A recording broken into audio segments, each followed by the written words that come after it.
Hello friends, welcome back to my channel study with Anchal. आज की video में मैं प्रीवियस ईयर क्वेश्चंस लेकर आई हूँ। ये 2018 का पेपर है। इसके जो कंटेंट के क्वेश्चन थे मैथ्स के, वो मैं करा चुकी हूँ। आज मैं मैथ्स के जो रिमेनिंग पैडागोजी के क्वेश्चन हैं उनको यहाँ पे सॉल्व कराऊँगी। चलिए देर ना करते हुए वीडियो स्टार्ट करते हैं। वीडियो अच्छी लगी तो लाइक एंड शेयर कर दीजिए, और जिसने मेरा चैनल सब्सक्राइब नहीं किया है प्लीज़ मेरे चैनल को सब्सक्राइब कर दीजिए, ताकि इसी तरह वीडियोज़ आगे भी आपको मिलती रहे। ये मैथ्स पोर्शन के 15 क्वेश्चन मैं स्टार्टिंग के करा चुकी थी, उससे नेक्स्ट करेंगे हम आज। यानी हमारा क्वेश्चन नंबर आता है 46। देखिए इसमें क्या बोला है, which one of the following is the most suitable strategy to teach the skill of addition of money. निम्न में से मुद्रा के योग का कौशल पढ़ाने के लिए सबसे उपयुक्त रणनीति कौन सी होगी। फर्स्ट ऑप्शन है ICT का प्रयोग, रोल प्ले। थर्ड ऑप्शन है मॉडलों का प्रयोग। देन बहुत सारी समस्याएं, प्रश्न हल करना। देखिए मनी का कॉन्सेप्ट पढ़ाने के लिए रोल प्ले सबसे ज़्यादा अच्छी रहेगी, तभी हमें मनी का कॉन्सेप्ट अच्छे से समझ में आएगा। ये हो जाएगा सेकंड ऑप्शन। नेक्स्ट 47th, अपनी कक्षा में गुणा की अवधारणा को पढ़ाने के बाद एक शिक्षक ने अपने बच्चों से 48 को 4 से गुणा करने को कहा। उनके छात्रों में से एक ने इसे मौखिक रूप से हल किया। 48 को 4 से गुणा करने के लिए हम पहले 48 में 48 जोड़ते हैं, जिससे 96 बन जाता है, और फिर 96 जोड़ देते हैं तो 192 आ जाता है। इस प्रकार उत्तर 192 है। गुणा की उस रणनीति के बारे में आप क्या कह सकते हैं। ये ऑप्शन देखते हैं इसके। बच्चे ने गुणा करने के लिए गलत विधि का उपयोग किया है। संख्याओं को गुणा करने के लिए उसे स्थानीय मान एल्गोरिथम का उपयोग करना चाहिए। ये बिल्कुल गलत हो जाएगा, क्योंकि बच्चे कभी गलत नहीं होते। सबसे पहले तो इसमें निगेटिव आंसर है ये रॉन्ग होगा। उसे गुणा की अवधारणा समझ में नहीं आई, ये भी गलत है। थर्ड ऑप्शन देखते हैं, दी गई समस्या एक गुणा समस्या है और योग की समस्या नहीं है, ये भी गलत है, क्योंकि आंसर तो उसका ठीक आया है। उसने गुणा को बार बार योग के रूप में समझा है, ये सही होगा। Fourth option is the right answer, क्योंकि इसने क्या किया है, बार बार योग करके गुणा के कंसेप्ट को समझा है। चलिए नेक्स्ट, बच्चों को समय की अवधारणा को प्रस्तावित करने के लिए प्रारंभिक गतिविधि के रूप में निम्नलिखित में से कौन सी की जानी चाहिए। समय की अवधारणा को समझाना है। समय से संबंधित वाक्यांशों के साथ पूर्व अनुभवों के बारे में चर्चा करनी चाहिए। बच्चों को पढ़ाना कि घड़ी में समय को कैसे पढ़ा जाए। बच्चों को पढ़ाना कि बीते हुए समय की गणना कैसे की जाए। विभिन्न इकाइयों में समय का रूपांतरण करना। देखिए जब बच्चे को अच्छा समझ में कैसे आएगा, जब हम उसको उसके एक्सपीरियंस के साथ जोड़ेंगे, मतलब डेली लाइफ के साथ जोड़ेंगे, तब उसको ज़्यादा अच्छा समझ में आएगा। तो इसका फर्स्ट ऑप्शन ज़्यादा अप्रोप्रिएट है, यानी समय के से संबंधित वाक्यांशों के साथ उसके पूर्व अनुभवों के बारे में चर्चा करनी चाहिए। चलिए नेक्स्ट करते हैं, निम्नलिखित में से कौन सा मूल्यांकन का उद्देश्य नहीं है। छात्र के विकास की निगरानी करना, ये तो है, क्योंकि बच्चे पे ध्यान देना ज़रूरी है, मूल्यांकन का तो ये मेन पर्पज़ है। निर्देशक निर्णय लेना। थर्ड है पाठ्यक्रम की प्रभावशीलता का मूल्यांकन करना। प्रदर्शन के आधार पर बच्चों की रैंकिंग करना। ये वाला ऑप्शन गलत होगा, बी ऑप्शन, निर्देशक निर्णय लेना। हम मूल्यांकन के आधार पर निर्देशक निर्णय नहीं लेना। बी पॉइंट देखो कौन से ऑप्शन में है, ये है थर्ड ऑप्शन में, यानी थर्ड ऑप्शन हमारा राइट हो जाएगा। चलिए नेक्स्ट करते हैं, उच्च प्राथमिक स्तर पर गणित पढ़ाने के लिए निम्नलिखित में से कौन सी विधि सबसे उपयुक्त है। फर्स्ट है प्रदर्शन विधि। सेकंड व्याख्यान विधि, देखिए तो हायर क्लासेस के लिए हो जाती है।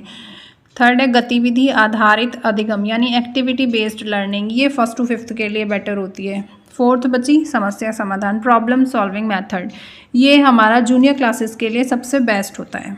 नेक्स्ट करते हैं, उच्च प्राथमिक स्तर पर गणित अधिगम के लिए निम्नलिखित में से कौन सा सबसे अधिक आवश्यक है। एक समस्या को कई बार हल करना। देखिए 6 to 8 के लिए इसने बोला है मैथ्स की लर्निंग में सबसे ज़्यादा बेस्ट क्या है। एक समस्या को बार बार हल करना, किसी समस्या को हल के विभिन्न तरीकों को खोजना, सभी सूत्रों को याद करना, या लास्ट है शिक्षक बोर्ड पर जो लिखता है उसको सही ढंग से नकल करना। देखिए नकल करना ये निगेटिव पॉइंट आ गया। रटना ये भी निगेटिव पॉइंट है। समस्या को बार बार हल करना, ये भी एक तरह से रूट लर्निंग ही हो जाती है। अब है किसी समस्या को हल करने के विभिन्न तरीकों को खोजना। इससे तुम्हारा क्या होगा, कंसेप्ट क्लियर होंगे और ज़्यादा, इसलिए सेकंड ऑप्शन हमारा राइट आंसर हो जाएगा। चलिए नेक्स्ट करते हैं। उच्च प्राथमिक स्तर पर गणित की कक्षा में उपयोग होने वाली पूछताछ की रणनीति। मैथ्स की क्लास चल रही है, उसमें जो पूछताछ की रणनीति होती है उसको हतोत्साहित करना चाहिए, क्योंकि ये उस बच्चे को नीचा दिखाती है जो उत्तर देने में असमर्थ है। ये बिल्कुल गलत होगा। कक्षा को कोलाहलपूर्ण बनाती है, क्योंकि बच्चे बहुत ज़्यादा बात करते हैं। बच्चों के बीच तनाव पैदा करती है, क्योंकि उन्हें शिक्षक के अधिकार को स्वीकार करने के लिए मजबूर कर सकती है। फोर्थ ऑप्शन है बच्चों को उनके विचारों या समझ व्यक्त करने और आलोचनात्मक रूप से सोचने में मदद करती है। फोर्थ ऑप्शन इसका सही होगा, क्योंकि जब हम आपस में डिस्कशन करते हैं तो उससे क्या होता है, बच्चों की थिंकिंग है वो निगेटिव सोच रहे हैं, सही सोच रहे हैं, वो उसके बारे में हमें पता चलता है और उनको सोचने में मदद मिलती है। एटलीस्ट वो अपने माइंड पे प्रेशर डालते हैं कुछ भी सोचने के लिए। तो इसका फोर्थ ऑप्शन ठीक हो जाएगा। चलिए नेक्स्ट करते हैं। एक शिक्षक ने कक्षा 8 के बच्चे को क्षेत्रफल मापन सिखाया, लेकिन उन्हें उनके कई छात्र क्षेत्रफल और आयतन की विभिन्न इकाइयों के उपयोग के बीच उलझन में हैं। बच्चों की इस तरह के भ्रम का कारण क्या हो सकता है? बच्चों को क्षेत्रफल की इकाइयों का उपयोग नहीं आता था, बच्चों की विभिन्न इकाइयों को याद नहीं किया गया है बच्चों ने, लेकिन बच्चे की तो गलती कभी नहीं होती। थर्ड है अलग अलग इकाइयों को उनके दैनिक जीवन से संबंधित किए बिना ही सबको एक साथ बताया गया है। यह इसका सही होगा, क्योंकि वो उसको अलग अलग समझ नहीं पा रहे, तो उनको दैनिक जीवन से जोड़े बिना बताया गया और सबको एक साथ बताया गया है, इसलिए वो कन्फ्यूजन में है। इसलिए इसका थर्ड ऑप्शन ठीक हो जाएगा। नेक्स्ट करते हैं। कक्षा में गणितीय वार्तालाप को प्रोत्साहित करने का सबसे उपयुक्त उद्देश्य निम्नलिखित में से कौन सा हो सकता है? देखिए, मैथ्स कम्युनिकेशन को प्रोत्साहित, एनकरेजमेंट करना है उसका। तो देखें, फर्स्ट ऑप्शन हो जाएगा गणितीय विवरणों के बारे में बात करते हुए और उनका उपयोग करते समय बच्चों को एक सटीक भाषा का उपयोग करने में सक्षम होना चाहिए। ये बिल्कुल सही बात है। जब तक उन्हें सटीक भाषा आएगी नहीं जिससे वो अपने आप को कम्युनिकेट कर सकें, मतलब अपनी बात दूसरे को समझा सकें, वो सबसे ज़्यादा इम्पॉर्टेंट है। सेकंड देखते हैं। फर्स्ट तो ठीक ही है। गणित से डरने वाले बच्चों को कक्षा में आपस में बातचीत करने में सक्षम होना चाहिए, सभी बच्चों को आनी चाहिए, तो इसका फर्स्ट ऑप्शन ही ठीक होगा। गणित के विषय में के बारे में कक्षा में बहस आयोजित करना, बच्चों को गणित की कक्षा में प्रमेय और सूत्रों के वाचन में सक्षम होना चाहिए। इन सबसे पहले जो मोस्ट इम्पॉर्टेंट जो पॉइंट है इसमें यही है कि एक अच्छी भाषा का उपयोग करना चाहिए उन्हें आपस में बात करते हुए। नेक्स्ट, गणित में नैदानिक परीक्षण का उद्देश्य क्या है? नैदानिक क्या होता है? डायग्नोस्टिक टीचिंग, पहचानना, मतलब नैदानिक का मतलब होता है पहचानना, बच्चों की समझ में अंतर जानना। यही सही लग रहा है मुझे। नेक्स्ट है माता पिता को प्रतिक्रिया देना, ये तो गलत है। प्रगति रिपोर्ट भरना, ये भी गलत है। अंतिम अवधि की परीक्षा के लिए प्रश्न पत्र की योजना बनाना, नहीं। डायग्नोस्टिक का मतलब होता है बच्चे को पहचानना, उसकी मतलब उसकी लर्निंग को पहचानना। दो बच्चे हैं उनकी समझ में अंतर जानना, ये फर्स्ट ऑप्शन बिल्कुल ठीक हो जाएगा। ये नेक्स्ट, उपचारात्मक शिक्षण सहायक है।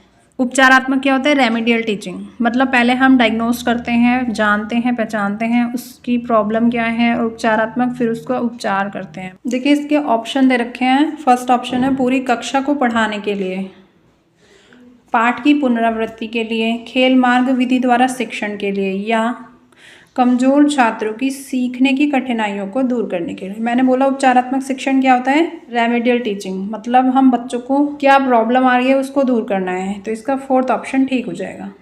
कमजोर छात्रों को सीखने के लिए कठिनाइयों को दूर करना।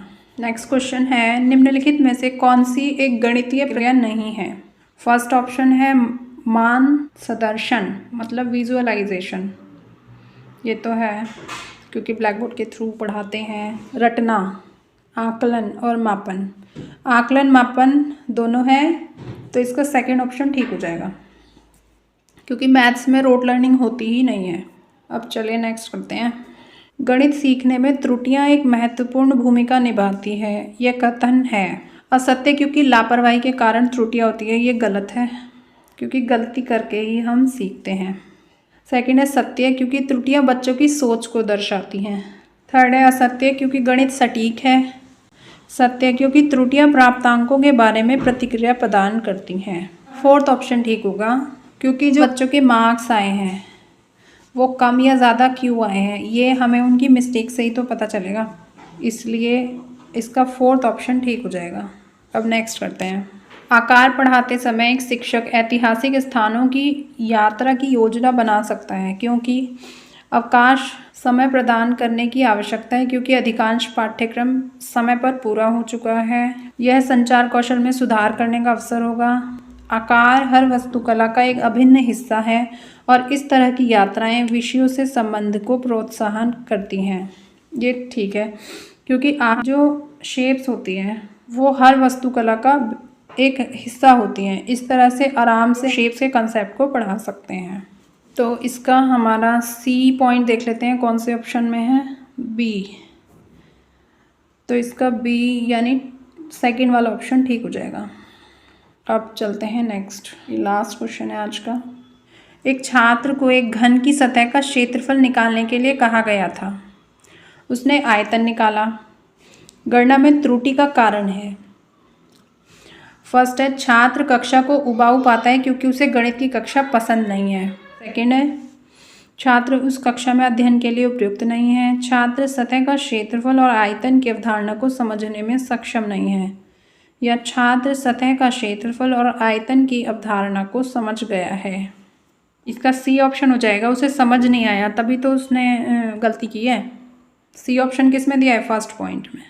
चलिए ये थे कुछ क्वेश्चंस। एक प्रीवियस ईयर पेपर और कराया था मैंने, उसके 15 क्वेश्चन भी रह गए हैं अभी पेडागोजी के, वो मैं नेक्स्ट वीडियो में कराऊंगी। इस वीडियो में बस इतना ही, मिलते हैं नेक्स्ट वीडियो में, तब तक के लिए बाय।